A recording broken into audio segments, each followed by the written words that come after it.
The man splashed coffee on the hot engine and threw the newly bought phone into the boiling oil pan. He conveniently stole a hat and quickly turned into an ordinary person, hurriedly blending into the crowd and hiding in the small alley opposite. He vigilantly looked back, skillfully avoiding the eyes of passersby.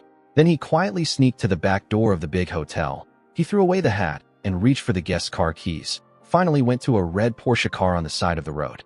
However, he did not rush to act, but observed the flames rising from the car opposite. When all eyes were on that side, he calmly opened the car door and drove away in the stolen car.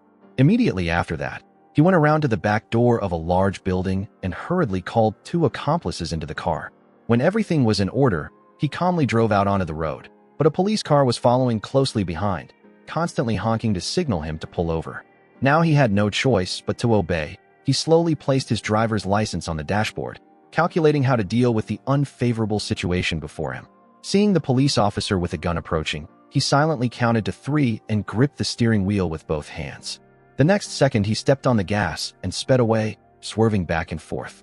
Thanks to his skillful driving skills, he avoided the oncoming cars. Just as he reached the intersection, he collided with a truck passing by.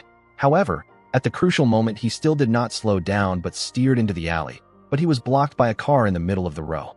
He hurriedly reversed, taking advantage of the police car not blocking him. He reversed and sped out of the alley. Then he stepped on the gas and weaved and disappeared at the end of the street. But unexpectedly, the police appeared from behind and continued to chase. Just at this moment, a noisy parade came. Fortunately, he managed to turn before the parade, while the police car behind was blocked at the intersection. Not long after, he drove into an empty lot and opened the trunk. He was about to take the bag of things when he hesitated. Because he was not a professional criminal, he only risked helping his friend because he was in financial trouble. The man's name is Gray, the owner of a small luxury car service company. But recently the company has been losing money. Even the last bank loan to save it has been rejected. Like many other middle-aged men, he faced double pressure both physically and economically. To escape from poverty, Gray's wife suggested moving to a smaller house to start over, but he resolutely refused. Because this place is full of beautiful memories of his lost son. In the blink of an eye, it was his son's death anniversary, but he argued with his daughter. Life was indeed full of ups and downs. Fortunately, he still had his beloved car to escape the noise. But tonight the car window seemed to have something unusual. It seemed that the glass had been pried open. Sure enough, his old colleague Colin was waiting in the car. Unexpectedly, the way the two of them reminisced about the old days was also different. They drove wildly to the sea. At this time, Colin asked Gray to help him with a small matter. He was supposed to pick up a package, but due to incorrect information, he caused the boss to lose a person. To atone for his mistake, he had to ask Gray. It turned out that when Colin went to jail, he took all the blame alone, which caused his girlfriend to marry his brother. This task is also very simple. Gray just needs to drive to and from quickly. He also earned a large sum of money from this. Clearly they had done similar heists before. Then Gray learned that behind this case was a non-African American boss nicknamed the Horse. It turned out that Colin was in debt to an international gang. He knew these people were not easy to deal with. It was best to stay away to avoid implicating his family. But thinking about his current predicament, Gray still agreed. So the next day, he and Colin went to a restaurant with a strong African style, meeting the black brothers of the criminal group. Unexpectedly, the Horse knew him very well. The other party did not say many polite words, but directly started cooperation. Then his younger brother Zenzo gave him a new phone. The address has been sent there. Gray also received a shabby old car. Gray's task is very simple. Just pick up a fat guy. Then take him to the designated location and wait for the situation. Finally bring both the person and the goods back is done. The fat guy entered the building. Because it was the weekend, there was almost no one here. Only Colin, disguised as a janitor, had been waiting for a long time. He followed the fat guy into an office. They tried to open the safe twice, but still couldn't open it. In a hurry, Colin pulled out his gun. The fat guy hurriedly explained that perhaps the partner had changed the new password. Just call and ask. Finally, the fat guy entered the correct password. As soon as Colin took the package out of the safe, Gray, who was guarding outside, suddenly noticed a police car rushing over. He immediately called Colin to tell him that there were police downstairs, told the two to quickly take the stairs to the back door of the building. Then Gray carefully observed and aimed at a red Porsche car parked across the street. And that was the scene that took place in the head video. Under the protection of the bustling parade, the three finally returned to Gray's luxury car service company. Very quickly, the Horse led his henchmen here. As soon as the other party arrived, he questioned why he had caused such a big commotion.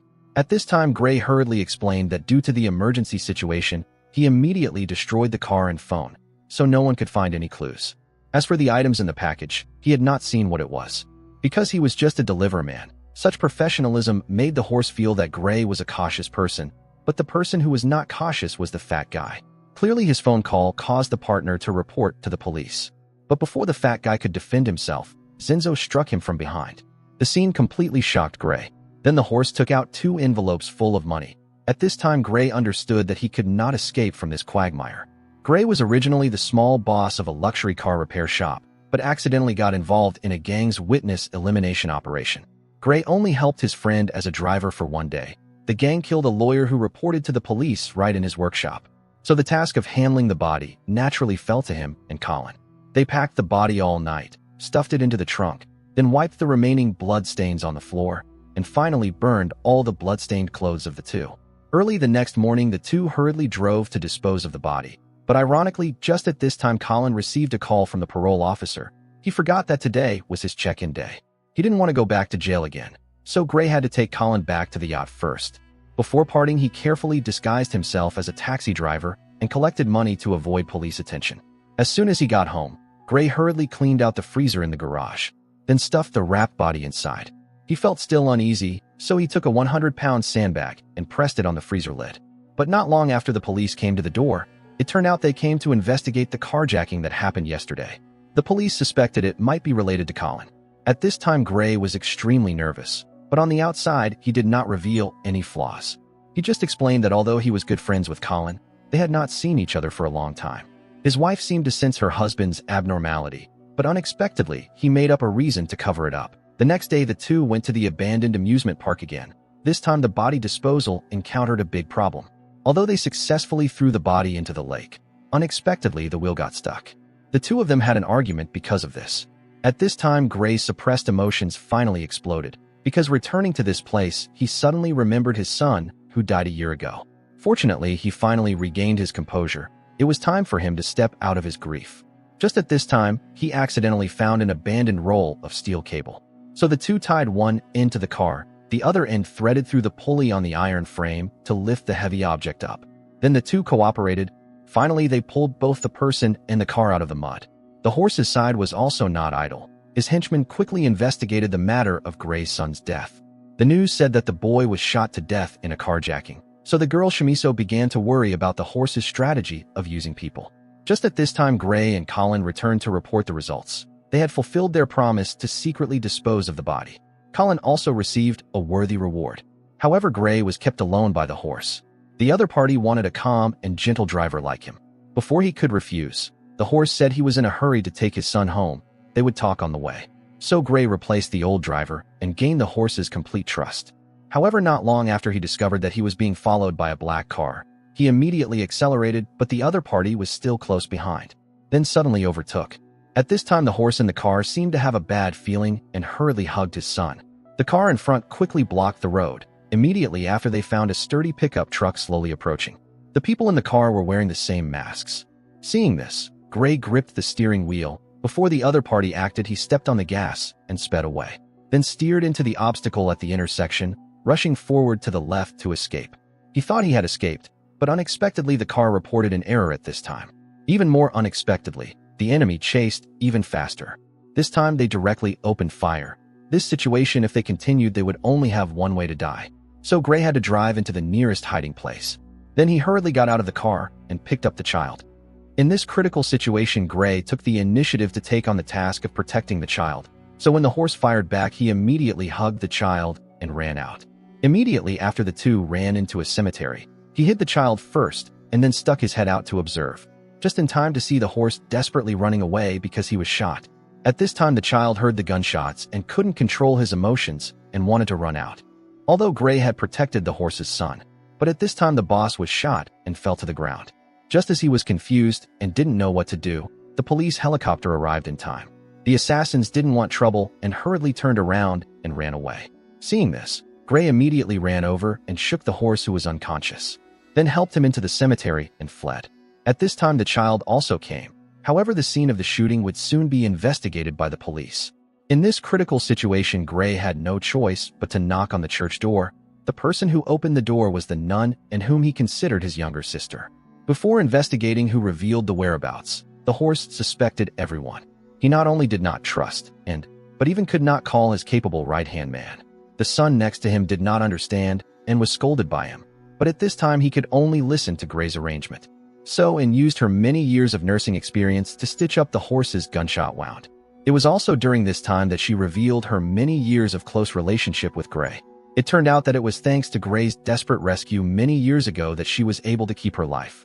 Just after finishing the wound, another nun suddenly rushed in and discovered it, and hurriedly explained that as a nun, she could only fulfill all requests. Gray stepped forward to add that they had just been robbed by an armed group and had reported to the police. The police were on their way, but unexpectedly the nun had already seen the clues.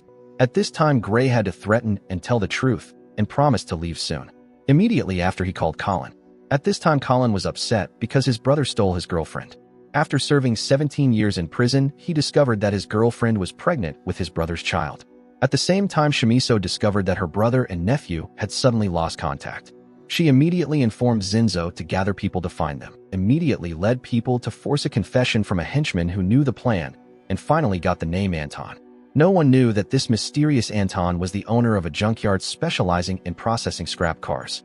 An assassin who returned to report also showed fear, because he could not have a chance to make a mistake a third time. So the assassin hurriedly returned to find clues, but at this time the scene of the shooting was completely sealed off by the police. Unfortunately, he unexpectedly saw the church in the distance. At this time, the police at the scene discovered Gray's shot car. Only a useless walkie-talkie remained in the car. So the police hurriedly went to Gray's wife and children, but they also did not see him all day today. At this time, Gray was walking in front of the church and saw the assassin sneaking around. He hurriedly returned to tell the horse to leave, but the other party wanted to take a gun and risk his life. Just as the two were arguing, the assassin used a gun to threaten and outside. Unfortunately, and had to deliberately make noise and do as he said.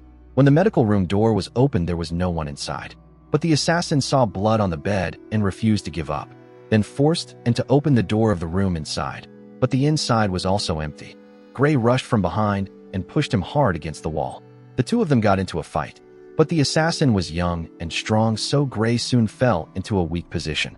Gray had to hug the assassin and slam him into the glass, and behind him managed to take the giant holy cup and knock him down. Gray was finally saved. At this time, the horse still wanted to pull out his gun and kill people to silence them, but was stopped by him.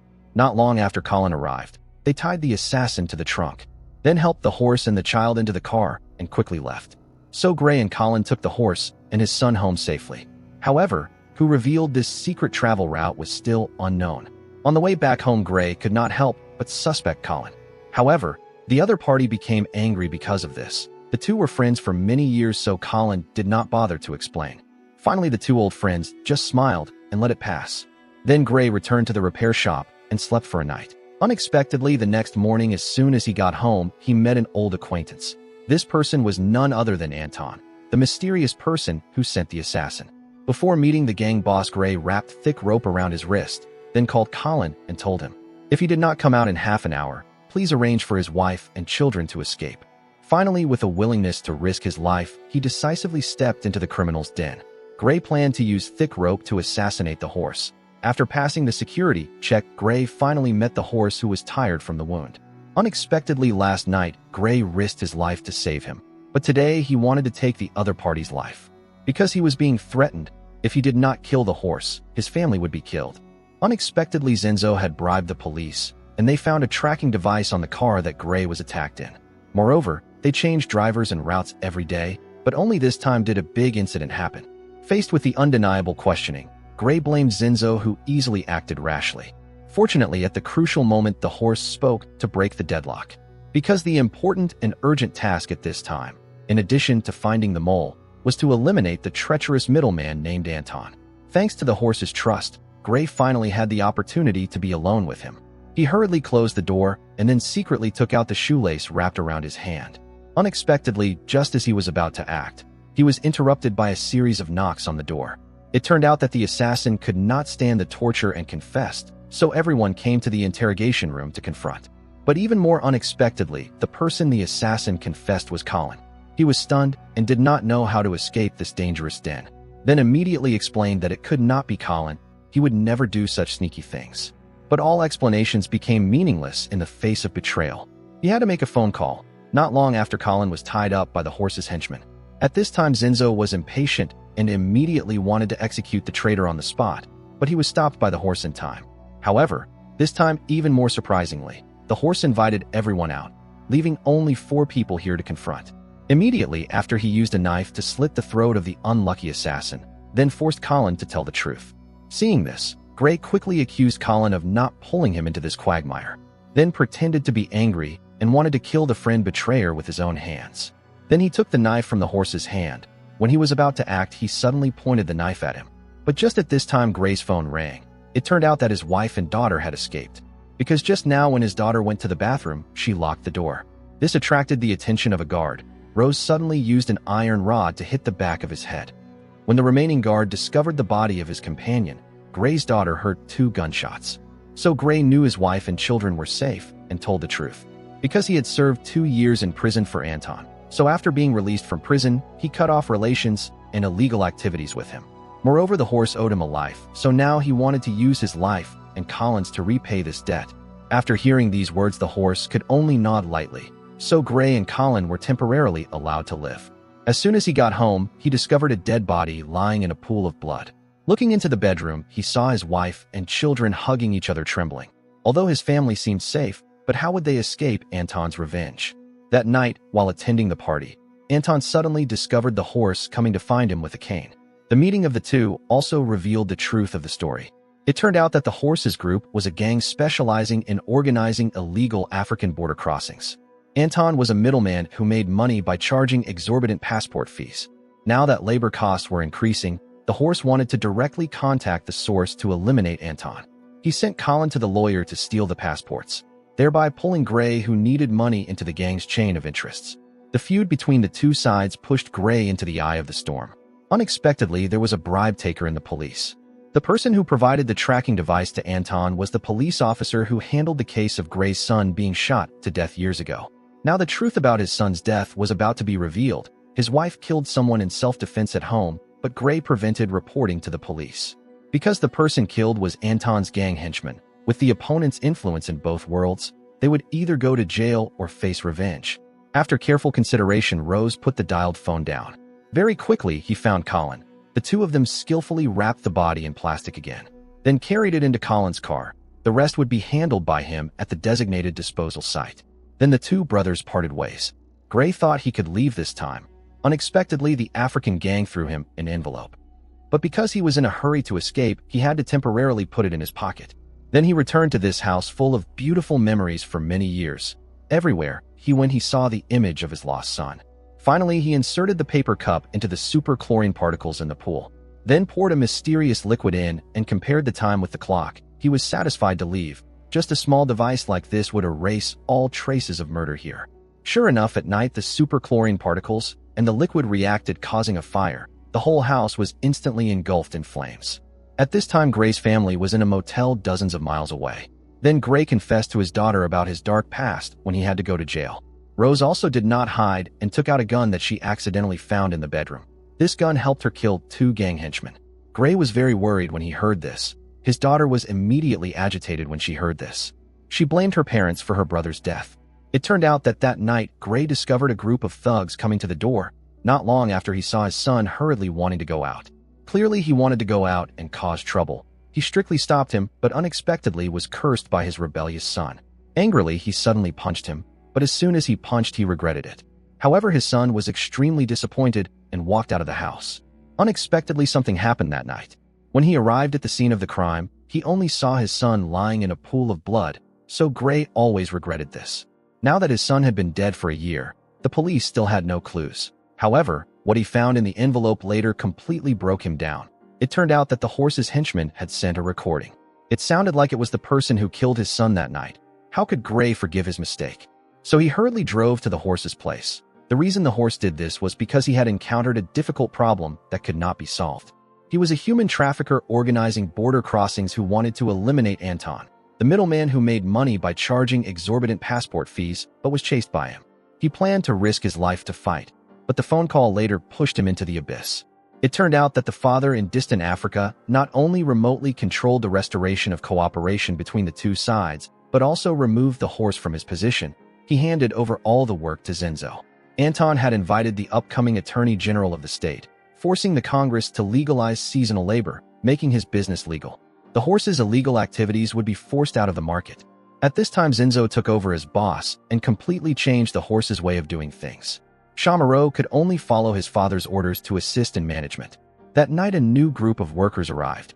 Although on the outside it was a happy and harmonious black family. But Zenzo secretly did not fulfill his contractual responsibilities. The living environment he provided was extremely dirty and shabby. Even sent new black girls to luxury hotels to work as prostitutes. So the horse's business had just declined and had become corrupt. However, he did not follow his father's order to return home, but with the support of his younger sister used a recording to arrange a meeting with Gray. His counterattack started from here. So Gray was caught in this vortex, because the horse promised to tell the perpetrator who killed his son. Gray wore down the car's frame number, then erased all traces that could be traced to his identity, then took advantage of the darkness to sneak to the junkyard to wait for a black market transaction to end. He wanted to kill the boss Anton inside. Taking advantage of the other party still talking on the phone, he quickly rushed forward and rammed into their car. Feeling still not satisfied, he immediately reversed and rammed directly again. At this time, Anton's crushed Mercedes car was on fire, as if the person inside was still dying. Then Gray staggered out of the car. Gray also wanted to let Anton die clearly, because the other party deliberately hid the truth about his son's murder, robbing him of the opportunity to seek justice. Saw the big flames erupting from the engine. Ignoring the other party's pleading screams, he turned around and left. In an instant, behind him turned into a sea of fire. The hatred that had tormented him for a year was finally relieved. But Anton's death had another reason, because last night he was very angry that the horse kept the recording without telling him. But unexpectedly, he had only just got this a few days ago. Because in the package that Gray and Colin stole, there were not only labor passports, but also a recording of a phone call that Anton had hidden. Clearly, this was the trump card that the other party used to threaten someone later. It was just that Gray adhered to professional ethics, so he did not discover it. But now to find out the killer, Gray had to help the horse do some big things as a return. For revenge, he had to agree to this deal. Immediately after, he went to the church to repent for his decision, although his younger sister and advised him not to act rashly. But no matter how God and outsiders saw it, he had to seek justice for his son's tragic death. Then he let Colin listen to the recording of the phone call. Unexpectedly, Colin advised him to report to the police and not take action himself. However, Gray's attitude was very determined and asked him to help him make a phone call no matter what. So Gray found an old acquaintance named Hector in the antique shop, but the other party advised him not to return to his previous life, because that would attract the attention of someone he shouldn't mess with. Clearly, Gray's action of finding someone showed that he would return to his old ways. This would definitely cause dissatisfaction from another gang boss in Chicago. He thought for a moment, but still decided to avenge his son's death first. Very quickly, he arrived in front of a house. He saw a tall blonde man come into his sights. He immediately confirmed the identification information that his old acquaintance gave him. Unexpectedly, the person who killed his son had a minor black child.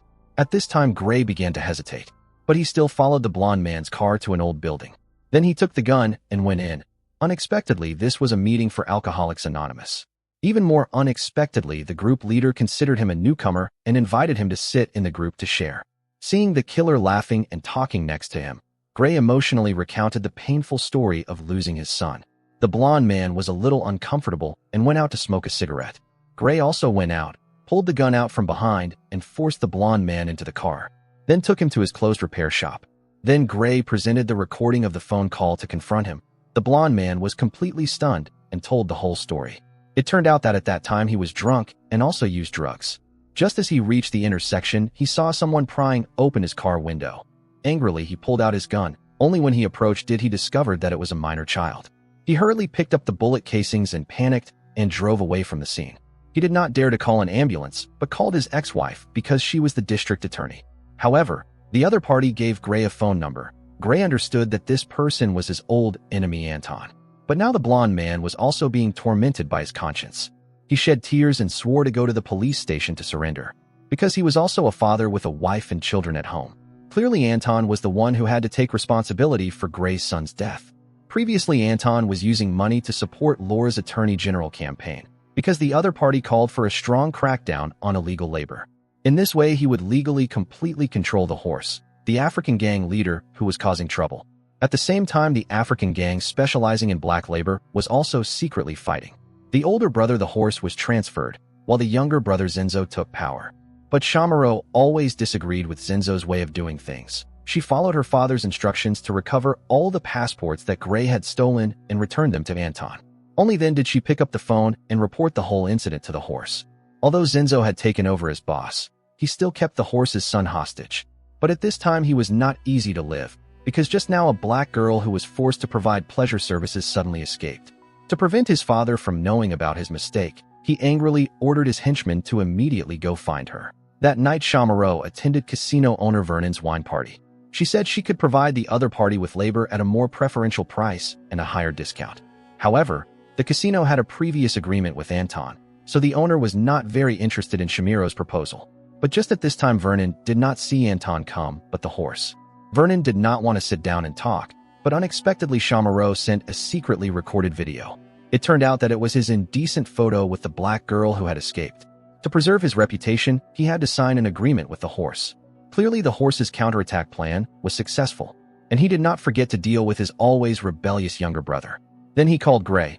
At this time, Gray was holding a gun and repeating the horse's murder order to Zinzo. When the horse and Shamaro returned to the office, Gray was already waiting there. He did not kill Zinzo because he did not want to participate in the gang's internal struggle. He was tired of these debt repayment transactions.